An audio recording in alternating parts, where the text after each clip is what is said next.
India और पाकिस्तान ये दो ऐसे देश हैं जिनके बीच शुरुआत तो मैच खेलने से होती है, लेकिन मैच ख़त्म होते होते जंग का मैदान बन जाता है। पाकिस्तान एक ऐसा देश जो क्रिकेट खेलने से ज़्यादा अपने दोगलेपन के लिए जाना जाता है। हर दोगलेपन का भारत मुंह तोड़ जवाब भी देता है। तो आज मैं एक ऐसे मैच की कहानी लेकर आया हूँ जिसके बाद दुनिया ने भी यह मान लिया कि बाप बाप होता है और बेटा बेटा होता है, क्योंकि मैच के 34वें ओवर में ऐसा हुआ कि यह मैच इतिहास के पन्नों में दर्ज हो गया। तो एक कहानी है साल 2010 एशिया कप की, जिस मैच पर पूरी दुनिया की निगाहें टिकी थी, क्योंकि यह मैच इंडिया और पाकिस्तान के बीच खेला जाना था। तो मैच शुरू होता है और पाकिस्तान की तरफ से सलमान भट्ट और इमरान फरहाद पाकिस्तान को एक अच्छी शुरुआत देते हैं और आते ही अच्छे शॉट्स खेलना शुरू कर दिया और सभी गेंदबाजों की जमकर धुनाई की। और देखते ही देखते पाकिस्तान का स्कोर 71 रन 16 ओवर बिना कोई विकेट गंवाए। अब 16वें ओवर की तीसरी बॉल पर इमरान फरहाद भज्जी की गेंद पर 25 रन बनाकर आउट हो गए, लेकिन पाकिस्तान को एक ठोस शुरुआत मिल चुकी थी और सलमान भट्ट ने भी अपनी 50 पूरा कर लिया। शोएब मलिक भी सलमान के साथ मिलकर पाकिस्तान के स्कोर बोर्ड को आगे बढ़ाए जा रहे थे। तभी 28वें ओवर की लास्ट बॉल पर शोएब मलिक जहीर खान की यार्कर पर चारों खाने चित हो गए और 39 रन बनाकर पवेलियन लौट गए। पाकिस्तान यहां से 300 के पार जाता दिखाई दे रहा था, लेकिन अगले ही ओवर की 5वीं बॉल पर जडेजा धोनी की समझदारी ने सलमान भट्ट को 74 रनों पर रन आउट कर दिया और 32वें ओवर की चौथी बॉल पर हरभजन सिंह की गेंद पर विराट कोहली की शानदार कैच ने उमर अमीन को आउट कर दिया। अब मैदान पर आ रहे थे पाकिस्तान के सबसे खतरनाक बैट्समैन अफरीदी और आते ही शॉट्स खेलना शुरू कर दिया और पाकिस्तान के स्कोरबोर्ड को लगातार बढ़ाते जा रहे थे और अच्छे शॉट्स लगाते जा रहे थे। अफरीदी भी जडेजा की गेंद पर आउट हो गए। अब जाकर सांस में सांस आई। उसके बाद भारतीय गेंदबाजों ने विकेट चटकाते गए और उसी के बीच बीच में कुछ अच्छे शॉट्स भी लग रहे थे। फिर भी जो पाकिस्तान मैच के शुरुआत में 300 के पार जा रहा था, वह 267 रनों पर ऑल आउट हो गया। इस स्कोर को भी पाना बेहद ही मुश्किल था। आज भले ही यह स्कोर आपको कम लग रहा हो, लेकिन पाकिस्तान के पास शोएब अख्तर आमिर की रफ्तार थी, तो वहीं सईद अजमल की फिरकी थी, जो किसी भी स्कोर को पाने के लिए नकुरन चना चबवा देती थी। अब भारत की इनिंग की शुरुआत होती है और गंभीर आते ही चौके लगाना शुरू कर दिए और लगातार अच्छे शॉट्स खेले जा रहे थे और पाकिस्तान गेंदबाजों को जमकर खबर ले रहे थे, लेकिन सहवाग शांत थे। फिर सहवाग ने भी एक चौका जरूर लगाया, लेकिन अगली ही बॉल पर वो आउट हो गए मात्र 10 रन बनाकर। सहवाग ने इस मैच में 10 रन बनाए, यह चिंता की बात नहीं थी, लेकिन इसके लिए इन्होंने 32 गेंदें खेल डाली। यही कारण भी था कि भारत की पारी बहुत ही धीमी थी। भारत का स्कोर 10 ओवर 47 रन और 1 विकेट खो दिए। यह शुरुआत भारत की हार की तरफ इशारा कर रही थी। उसके बाद विराट कोहली मैदान पर आए और अच्छे शॉट्स जरूर खेले, लेकिन ज़्यादा वक्त पर मैदान पर टिक नहीं सके और सईद अजमल की गेंद पर बोल्ड हो गए। लेकिन गंभीर डटे रहे और लगातार अच्छे शॉट्स खेलते रहे। इसी दौरान उनकी 50 भी पूरी हो गई। गौतम गंभीर को धोनी का भी खूब साथ मिला और स्कोरबोर्ड को लगातार आगे बढ़ाते चले गए। अब इंडिया को 97 गेंदों पर 101 रनों की जरूरत थी। फिर यहाँ से शुरू होता है पाकिस्तान का दोगलापन। इस इनिंग का 34वां ओवर अजमल की गेंद गंभीर से डाट हो गई और फिर अकमल पिच पर खड़े होकर इस प्रकार अपील कर रहे थे मानो गंभीर आउट ही हैं, लेकिन गेंद बल्ले से कोसों दूर थी।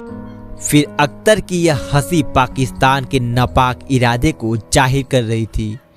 अब यह काम बार बार करते फिर गंभीर ने डिंग्स ब्रेक होते ही उसकी अकल को ठिकाने लगाने पहुंच गए, लेकिन धोनी ने गंभीर को हटा दिया और इतिहास में इस मैच को किसी और कारण से याद किया जाए इससे बचा लिया।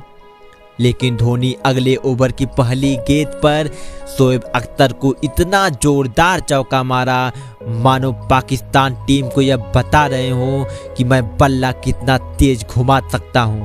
और धोनी ने अपनी 50 पूरा कर लिया, लेकिन अगले ओवर में अजमल की गेंद पर गंभीर 83 रन बनाकर आउट हो गए। उसके बाद एक बार फिर अजमल का सेलिब्रेशन भारतीयों को चुभ रहा था। फिर रोहित शर्मा भी अच्छे शॉट्स खेले, लेकिन 22 रन बनाकर वो भी पवेलियन लौट गए। और अब यहां से भारत को 47 गेंदों पर 58 रनों की जरूरत थी और क्रीज पर मौजूद थे धोनी रैना की जोड़ी। यहां से यह मैच भारत के फेवर में था, लेकिन अगले ही गेंद पर धोनी एक खराब बॉल पर प्ले डाउन हो गए। पूरे स्टेडियम में सन्नाटा छा गया। एक तो धोनी के आउट होने का गम, ऊपर से पाकिस्तान का सेलिब्रेशन जले पर नमक छिड़क रहा था। फिर जडेजा आए और सईद अजमल की गेंद पर आउट हो गए। अब यहां से भारत की जीतने की उम्मीदें खत्म सी हो गई। अब यहां से भारत की इस मैच जीतने की उम्मीदें इसी विकेट के साथ दफन सी हो गई। अब मानो पाकिस्तान ने इस मैच को जीत लिया हो, उसका जश्न इंडियन प्लेयरों को चिढ़ा रहा था। अब भारत को 29 गेंदों पर 49 रनों की जरूरत। क्रीज पर रैना एकमात्र ऐसे बल्लेबाज जो प्रॉपर बल्लेबाज हैं। जीत हार के बीच की दीवार। फिर अजमल की उसी ओवर में रैना ने जोरदार चौका जड़ दिया। फिर अगली ही बॉल पर छक्का जड़ भारत के जीत की उम्मीदों को फिर से जिंदा कर दिया। 23 गेंदों पर 36 रनों की जरूरत और हरभजन ने शोएब अख्तर को इतना करारा छक्का मारा मानो यह मैच भारत के खेमे में लाकर ही मानेंगे। और एक वक्त पर भारत को 14 गेंदों पर 21 रनों की जरूरत थी और फिर रैना ने चौका मार दिया और भारत को अब 12 गेंदों पर 16 रनों की जरूरत। फिर शोएब अख्तर की पहली ही बॉल पर रैना ने इतना लंबा छक्का मारा, अब यह मैच भारत की तरफ मुड़ गया। लेकिन अख्तर ने अगली 5 गेंदों पर सिर्फ और सिर्फ 3 रन ही खर्च किए और उसी दौरान हरभजन से कुछ ऐसा कह दिया कि हरभजन को शोएब अख्तर की बात बिल्कुल भी पसंद नहीं आई। अब भारत की जीत के लिए 6 गेंदों पर 7 रनों की जरूरत। रैना स्ट्राइक पर थे और पहली ही बॉल पर सिंगल आ गया। रैना स्ट्राइक से दूर हो गए। फिर रैना स्ट्राइक पर जाने के लिए रन चुराना चाहा और वो 34 रन बनाकर आउट हो गए। सभी भारतीय चेहरे निराश हो गए। जिस मैच को भारत जीतता हुआ दिखाई दे रहा था, अब वह जीत धुंधली सी दिखाई देने लगी और मैच सबकी आंखों के सामने से जा रहा था और पाकिस्तान टीम मैच को जीत रही थी क्योंकि भारत के पास कोई बल्लेबाज नहीं था। लेकिन फिर से शोएब अख्तर ने अपनी पहचान बताते हुए हरभजन सिंह को कुछ बोल दिया।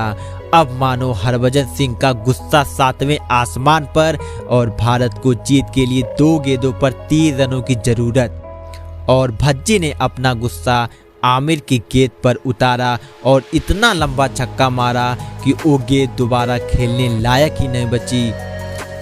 फिर भज्जी का सेलिब्रेशन सभी इंडियन फैंस के दिल में समा गया।